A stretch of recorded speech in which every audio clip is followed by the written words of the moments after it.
Hi friend, आज का ये वीडियो है पीएफ और पेंशन के डिटेल्स के बारे में। आपको पता है कि आपका जो सैलरी है, जो लोग काम कर रहे हैं, जो सैलरी होता है जिसका पीएफ एप्लीकेबल है, तो उसकी सैलरी से पीएफ और पेंशन के लिए कुछ अमाउंट डिडक्ट होता है। लेकिन वो कितना परसेंटेज डिडक्ट होता है और किसके ऊपर ये परसेंटेज कैलकुलेट किया जाता है, ये बहुत किसी को नहीं पता है। उसका कुछ प्रोसीड्योर होता है ये पीएफ को अप्लाई करने का, क्लेम करने का। तो आज की इस वीडियो में मैं आपको वो सब कुछ बताऊंगा। आपका पीएफ का परसेंटेज कितना होता है, कैसे वो कैलकुलेट किया जाता है, एम्प्लॉयर कितना देता है और एम्प्लॉय भी कितना देता है, ये सब कुछ मैं आपको बताऊंगा। पहले देखिए, ये जो है एम्प्लॉय प्रोविडेंट फंड स्कीम 1952 और एम्प्लॉयज़ पेंशन स्कीम 1952 से ये चालू हुआ था। तो जिसकी कंपनी में पीएफ एप्लीकेबल है, आपको पहले मैं बेसिक चीज़ बता देता हूँ कि पीएफ का डिडक्शन होता है कि आप जो एम्प्लॉय हैं वो कुछ कंट्रीब्यूट करते हैं और आपका जो एम्प्लॉयर है, मतलब ओनर जो है आपका कंपनी का, वो कुछ कंट्रीब्यूट करता है। दोनों को मिला के प्रोविडेंट फंड में आपका जमा होता है और आपको जब चाहे मर्ज़ी आप इसको उठा सकते हैं। लेकिन उसका जो विथड्रॉ करने का, कुछ क्लेम करने का कुछ प्रोसीड्योर है, वो भी मैं आपको बताऊंगा। तो पहला बात जो है, ये पीएफ का जो परसेंटेज है, जो हम लोग के सैलरी से ये जो काटा जाता है, वो किसके ऊपर कैलकुलेट किया जाता है। ये देखिए, बेसिक, डीए, रिटेनिंग अलाउंस। तो बेसिक, डीए और ये रिटेनिंग अलाउंस जो होता है, इसका टोटल जो अमाउंट होगा ये तीनों को लेके, इसके ऊपर पीएफ का जो परसेंटेज है वो कैलकुलेट किया जाता है। उतना परसेंटेज आपकी जो सैलरी है उधर से आपका डिडक्ट हो जाएगा, मतलब आपका डिडक्शन होगा सैलरी से। और जो परसेंटेज आप कंट्रीब्यूट करेंगे पीएफ के लिए, उतना सेम परसेंटेज आपका जो एम्प्लॉयर है वो भी कंट्रीब्यूट करेगा। तो ये एक मैं पहले से एक बना के रखा हूँ जो आपको दिखा देता हूँ कि scheme name EPF provident fund में आपकी सैलरी से आता है, मतलब ये बेसिक, डी और रिटेनिंग अलाउंस मिलके जो टोटल जो अमाउंट हो रहा है, उस अमाउंट से 12% आपका डिडक्ट होता है जो जाता है एम्प्लॉय प्रोविडेंट फंड में।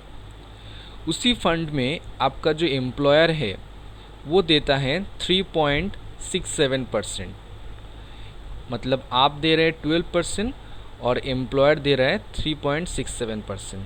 अभी ये तो इक्वल नहीं हुआ, आपको पता चलेगा कि इक्वल कैसे हो रहा है आपको। तो उसके लिए बता देता हूँ। देखिए, नीचे जो है ईपीएस मतलब पेंशन, तो पेंशन में आप कुछ कंट्रीब्यूट नहीं कर रहे हैं, बाकी जो अमाउंट है एम्प्लॉयर वो इसमें कंट्रीब्यूट करता है। 8.33% एम्प्लॉयर पेंशन में का जो आपका जो फंड हो रहा है उसमें कंट्रीब्यूट करता है। तो ये 8.33 और 3.67 दोनों को मिला के ये देखिए सम में आपको दिखाई दे रहा है, ये 12% आपका टोटल कंट्रीब्यूट कर रहा है एम्प्लॉयर, और एम्प्लॉय भी 12% कंट्रीब्यूट कर रहा है। अभी ये 3.67 और 8.33 जो परसेंटेज हैं वो भी आपका ये बेसिक, डीए और रिटेनिंग अलाउंस को लेके टोटल जो अमाउंट होता है उसके ऊपर कैलकुलेट किया जाता है। बाकी ये जो ईडीएलआई जो लिखा हुआ है, इसका फुल फॉर्म है एम्प्लॉय डिपॉजिट लिंक इंश्योरेंस। इसका अमाउंट भी एम्प्लॉयर कंट्रीब्यूट करता है 0.50। पीएफ एडमिनिस्ट्रेटिव का जो चार्जेस होता है वो भी एम्प्लॉयर कंट्रीब्यूट करता है 0.65। अभी करंट जो चल रहा है हम लोग का 2017 में, वो 0.65 चल रहा है। इसका पहले था 0.85 कुछ था, और उसके भी पहले 1.1 समथिंग था। तो अभी करंट है 0.65।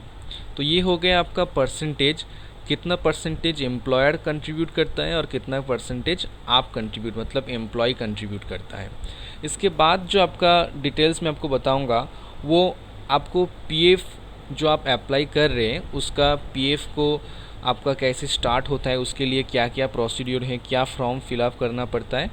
अभी आपकी कंपनी में जब न्यू एम्प्लॉय ज्वाइन कर रहा है, तो एम्प्लॉयर का जो रिस्पॉन्सिबिलिटी है पीएफ के रिगार्डिंग, वो है कुछ फॉर्म एम्प्लॉयर को फिलअप कराना पड़ता है एम्प्लॉय से।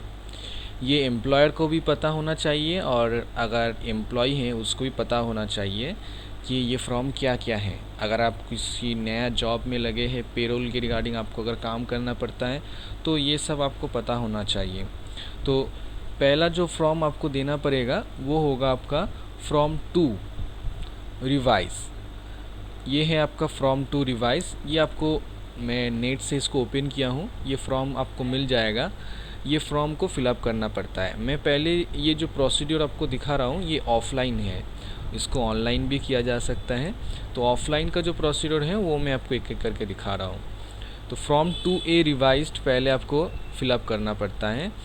फॉर्म 2A रिवाइज किसके लिए है, ये देखिए ऊपर में पूरा लिखा हुआ है। ये नॉमिनेशन एंड डिक्लेरेशन फॉर्म है और इसमें आप जिसको नॉमिनी रखना चाहते हैं उसका डिटेल्स देना पड़ेगा। पहले आपका नाम, आपका डेट ऑफ बर्थ, ये सब डिटेल्स आपको पता है, ये सब आप दे सकते हैं। आपके उसके बाद आपका नॉमिनी जिसको रखना चाहेंगे उसका कुछ डिटेल्स देना पड़ेगा। ये फॉर्म आप देख पा रहे हैं इधर पे, इसका कुछ डिटेल्स ये फिलअप करके जमा करना पड़ता है। दूसरा फॉर्म है फॉर्म 5। फॉर्म 5 भी आपको न्यू जॉइनिंग जो एम्प्लॉय हो रहा है उसके लिए ये फिलअप करना पड़ता है। ये देखिए ऊपर में लिखा हुआ है, ये जो न्यू जॉइनिंग कर रहा है उसका कुछ डिटेल्स देना पड़ेगा। कौन सा मंथ से ये स्टार्टिंग कर रहे हैं, उसका नाम, उसका एड्रेस, ये सब डिटेल्स इस फॉर्म 5 में आएगा। नेक्स्ट फॉर्म है आपका फॉर्म 11 रिवाइज। ये बहुत ही इम्पॉर्टेंट फॉर्म है। ये एक डिक्लेरेशन फॉर्म है। इस फॉर्म में आपको डिक्लेरेशन देना पड़ता है। आप देख पा रहे हैं जैसा कि ये फॉर्म है उसमें सब कुछ तो आपको फिलअप करना पड़ेगा। डिक्लेरेशन का जो बात है कि आपकी अगर दूसरा किसी कंपनी में आप काम कर रहे थे, ऑलरेडी आपका अगर पीएफ अकाउंट है और उसी पीएफ अकाउंट को अगर आप न्यू कंपनी में कंटिन्यू करना चाहते हैं तो उसका डिक्लेरेशन देना पड़ता है। आपका पीएफ अकाउंट का नंबर, कब से कितना, कौन सा डेट से कौन सा डेट तक आपका उसमें कंट्रीब्यूट हुआ है, उसका कुछ डिटेल्स दे के आपको आपका जो कंपनी, पहले जो कंपनी था उसका कुछ नाम, उसका आप में डेजिग्नेशन क्या था, ये सब डिटेल्स दे के ये डिक्लेरेशन अभी न्यू एम्प्लॉयर जो आपका एम्प्लॉय जो ज्वाइन कर रहे हैं उसकी तरफ से ये सब फिलअप करके लेना पड़ेगा। अभी बारी है आपका पीएफ का जो अमाउंट है उसका पेमेंट और return submit. New employ join कर चुका है, एम्प्लॉय अभी काम कर रहे हैं, तो वो जो कंट्रीब्यूट कर रहे हैं एम्प्लॉय और एम्प्लॉयर उसमें जो कंट्रीब्यूट कर रहा है वो पेमेंट करना पड़ता है, मंथली उसका पेमेंट कर देना पड़ता है। तो पहले जो पेमेंट जो होता है उसके लिए कंबाइंड चालान बोल के एक चालान होता है, ये चालान को फिलअप करना पड़ता है। तो इस चालान के अंदर आपका एम्प्लॉयर प्लस एडमिनिस्ट्रेटिव चार्जेस का जो अमाउंट है वो एक साथ पेमेंट हो जाता है। तो ऐसा ये कंबाइंड चालान का एक पीडीएफ फॉर्मेट इधर पे ओपन है। आप देखिए एम्प्लॉयर का जो है वो अकाउंट 1 में जाता है, पीएफ का जो पेमेंट होता है प्रोविडेंट फंड में जो जाता है वो अकाउंट 1 में, एम्प्लॉयर और एम्प्लॉई।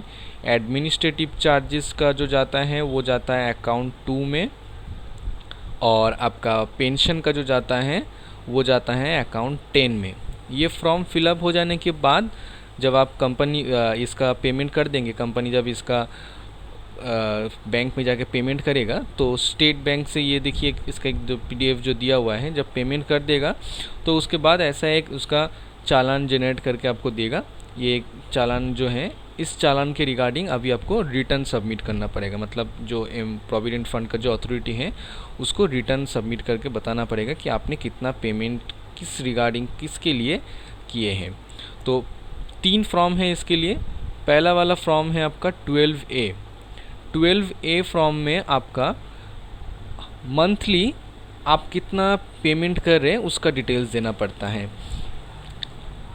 टोटल आपका मान लीजिए 20 एम्प्लॉय हैं, तो 20 एम्प्लॉय का पूरा कितना टोटल इस एम्प्लॉय ने कितना दिया है और आपने उसके रिगार्डिंग कितना दिए हैं, सब कुछ मिला के कितना आपका हुआ है वो पूरा डिटेल्स आपका 12A में मंथली जाता है। इसमें ये फॉर्म को आपको फिलअप करना पड़ता है, कुछ डिटेल्स इधर पे सब कुछ दिया हुआ है, ये आपको एक बार फिलअप करके देखना पड़ेगा।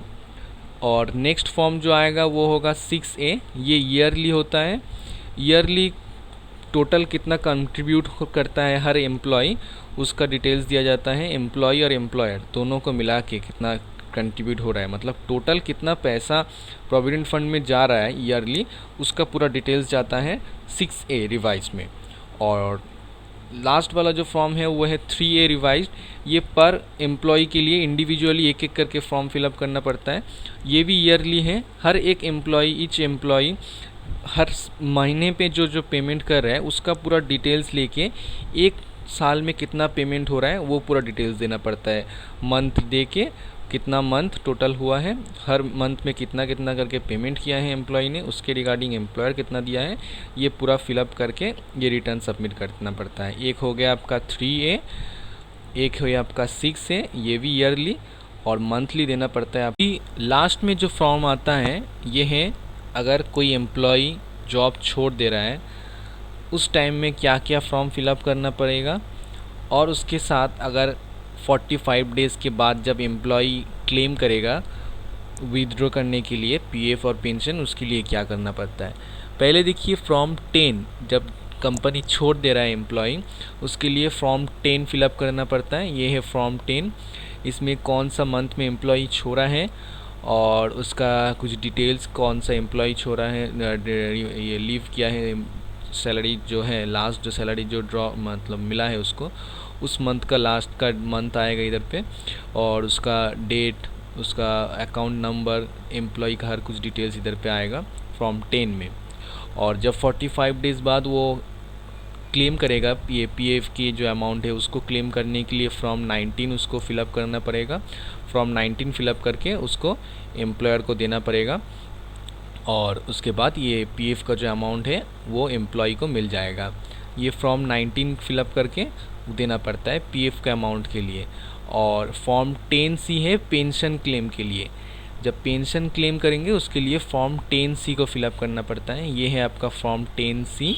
ये फॉर्म फिलअप करके आपको पेंशन का जो अमाउंट, ये सब हो गया आपका पीएफ रिलेटेड डिटेल्स। आपको कितना परसेंटेज के हिसाब से ये कैलकुलेट किया जाता है, इसका चालान कैसे भरना पड़ता है, क्लेम करने का, न्यू एम्प्लॉय ज्वाइन करने का फॉर्म, सब कुछ मैंने आपको भी बता दिया। और कोई भी एम्प्लॉयर के कंपनी में अगर 20 से ज़्यादा या 20 से ज़्यादा अगर एम्प्लॉय हो जाता है तो पीएफ उसके लिए मैंडेटरी हो जाता है, और 20 से कम अगर होगा तो मैंडेटरी नहीं होता है। इसके अलावा भी पीएफ के रिलेटेड बहुत सारा डिटेल्स है। 20 से कम अगर एम्प्लॉय होगा उसके लिए भी कुछ टर्म्स एंड कंडीशन है, तो वो सब मैं आपको नेक्स्ट वीडियो में बता दूंगा। आप हम लोग के इस चैनल को प्लीज़ सब्सक्राइब कीजिए, तो आपको पता चल जाएगा कि कुछ भी अगर एम्प्लॉयर रिलेटेड कुछ भी अगर डिटेल्स आपको जानना है वो हम लोग के इस चैनल से आपको पता चल जाएगा। अकाउंट रिलेटेड कुछ भी जानकारी हम लोग के इस चैनल से आपको मिल जाएगा। Thank you.